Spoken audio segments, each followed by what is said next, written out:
basang-basa sa brake fluid, oh. Oo, wala pa, hindi pa niya inaayos mo. Kaya magpunta kami tulog para Pag ganun may mga tunog sir, baka dumi lang o ano. cleaning lang po. Yung kaya ngayon, sabi Sabi na cleaning o yung brake pad. Sabi Sabi nga na na- brake pad ang sumasayad din. Sabi nga ng misis ko, tunog lang kasi minsan wala naman. Pero yung pag palusong ako, yung parang may konti. Oh, yung ano, cylinder, Kaya no? nag-assume ako na hindi ako brake pad. Pero para leak hindi na ko siya, lalabas oh. to. Leak na. Yun, oh, basang-basa sa ano. Ang kapal pa pala ng brake pad ko. Dati mga nag-uulan. Kaya pala may tulog lang na doon, pero hindi pala ano yun. Ano mas okay pa pala, kung hindi ko na lang, dinalinisan ko na lang.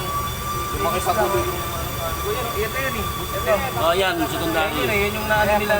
Tinanong ko nga siya kahapon, ba't naman kayo tumagas yung ano, kami yan. May available kayo sa akin. Ah, dalawa na ang papalitan. Para, Para bago lahat. dalawa. Para yung ano ma'am, sa advice ko kasi ma'am, isa lang po, baka yung mga pagpabilang. Sabay na natin, dalawa, no? Ewan ko ma'am. Usual namin ginagawa kahit hindi pa ano yung kabila. Oo, mas maganda po yun. Kasi plano nga sa akin na, papa-PMS lang kami muna.